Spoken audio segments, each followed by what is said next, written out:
Do you see Kittle blocking more or receiving more against Green Bay? Receiving more this game. No, I got him receiving more in this game. Yeah. Tell me why. Look, okay, well, realistic expectations for George Kittle. How about that? Mm-hmm. Yeah, I think this is his game. I think this is his game right here. Because you remember, week 3, Mike McGlinchey was in at right tackle, right? You got to tape that up. Mike McGlinchey played right tackle. Alex Mack wasn't blocking as well. But now all of a sudden, Tom Compton's the best right tackle in football. He can take down Micah Parsons, whoever it is. It doesn't matter. Nothing's happening. What a comeback story, Tom Compton. I want to get your jersey. Nice. Shut us all the way up, man. Oh, my God. Great story. But where you're going to attack this Packers defense is at their linebackers. And I think Kittle had a pretty good game in week 3, right? He had a huge catch on that last drive when the offense started rolling a little bit more.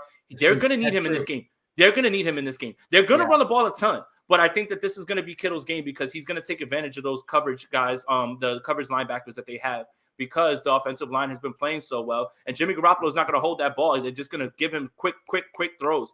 But I think that you can't win this game without George Kittle playing well in this game. So I got him on tap for a big game. And what I mean by that is like 677 and a touch. And the 49ers need that. They absolutely need that in this one. And if Kyle's true to his pattern, if he leans heavily on Debo as a running back in this game, then that means they're not going to throw that many passes to Debo. They've been true to that. They haven't given him like a 16, 17 touch game. And they do know that if they win this game, they got 2 more before they're champions. So yeah, I can see that. Kittle has been quiet the last couple of games. He should be fresh. That makes sense. And Kyle is probably holding something close to the vest in a game that he knows he really needs it. He didn't really have to empty the tank against Dallas. I thought that he was in the zone, but now he knows like you're really going to have your players shine in this moment for you to do this in Lambeau. Jason, I appreciate your perspective and input. You the man. Oh, and Grant, you're okay too. You guys can arm wrestle over the $10. Oh, thank you, Barry. Appreciate you, bro. Elijah Mitchell wants to know what realistic expectations are for Elijah Mitchell. Elijah, listen to me. 27 carries, 285 yards, 4 touchdowns. Realistic. Go get it. Get it, kid. Go do the Mostert thing. Go do what Mostert did. Go get it, kid. Dig the content and love your show with Jason, but doesn't Jason look like Sal from the Impractical Jokers? I don't know who that is. I don't know what that is. No, I know what Impractical Jokers is, but which one is Sal? I don't know. I don't even know what that is. What's that? What is that?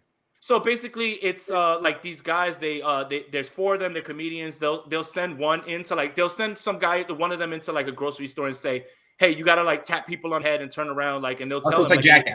Yeah, pretty much. Okay, that's cool. I like Jackass a lot. Eugene Cleghorn says Dre Greenlaw looked sharp and aggressive out there last week. What do y'all think of his performance?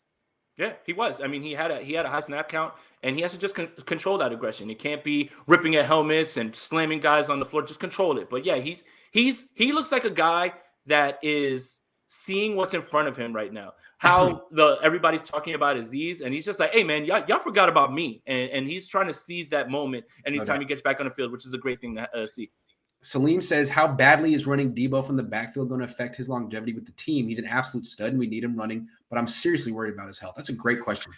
I think that's just specific to this year at this point. Like, they'll figure things out next year where they'll be able to spell, like it could be Elijah and Mostert back next year, and I wouldn't be shocked at that, right? So I just think that is specific to this year just based on Jeff Wilson doesn't have that explosion. He's kind of missing that home run hitter, and just Debo's on fire. And we always tell people, we're not coaches, but we always tell people, just get the ball in your damn playmakers' hands one way or another. So I just think that's specific to this year. I won't say that they're going to go completely away from that next year, but I wouldn't expect that to be the norm because you're right. I don't think that you can really expect that from him. Dirty South Maui 1. There's a Dirty South in Maui. I didn't know that. Says, if Bosa can go, we will get to Rodgers like no one else this season with the way we're playing. Yeah. Even if he can't go, I think they might get to Rodgers from what I saw in the second half. Yeah, Eric Armstead's playing very well now that they moved him inside. Imagine that. Maybe go for Xavier Howard this offseason. Got to clear some money out. Yeah, the Knights gonna be spending a lot of bread this offseason on some of their own players too. Mostert posted a video the other day throwing down his crutches, saying he's feeling better. Your thoughts on him realistically coming back? I think there's a really good chance. I mean, how many guys have you ever seen, right, that have that type of injury that are like they're tweeting about the team. He's on the sidelines. Like he loves being there. And again, I'll go back to the way Jason Verrett described his time there was one, you took a shot on me. This is where, you know, I started playing again and I want to be here. And I think that's the way Raheem Mostert is going to look at it. But at the same time, I would not be mad at him if somebody throws him a bag because of his age and you might as well take every dollar that you can get out there. But I think that there's a realistic chance that he comes back. Yeah, I don't think so either. He's not going to get the bag, unfortunately, because he's had a knee injury. And I think if he plays again, it'll be here. So something to look forward to. I love watching Raheem Mostert play. Yeah. But then again, I love watching Deebo Samuel play running back too. They better not stop with that next year. You can't. I know it's like you want to, but 6 carries is a victory. You have to. I mean, you owe it to your franchise. Sorry. That's the number. Yeah, that's the number. Trade McGlinchey and Kinlaw for a first. Yanks season tickets. Well, yeah, I got my Yankees season tickets package back, but who knows if they're going to play, right? Like, I don't know what the hell's going on with baseball. And all I'm doing is setting myself up for disappointment by going to that stupid museum of a stadium anyway. Shout out to Lowell, you the man. Yeah, shout out, Dad, if you're out there. If you shout out, Pops. Eric, thank you. One more, and then we'll get back to our show. Thank you guys so much for all the donations. I meant to say Conies. Oh, yeah. Conies. That's the group. All right, I got you. Christian, 2018 Rams lose Super Bowl and miss playoffs next season. 2019 Niners lose Super Bowl, miss playoffs next season. 2020 Rams lose to the Packers in division 2020. No, we're not putting that negative energy out here. Plus, the Rams are soft. And, no.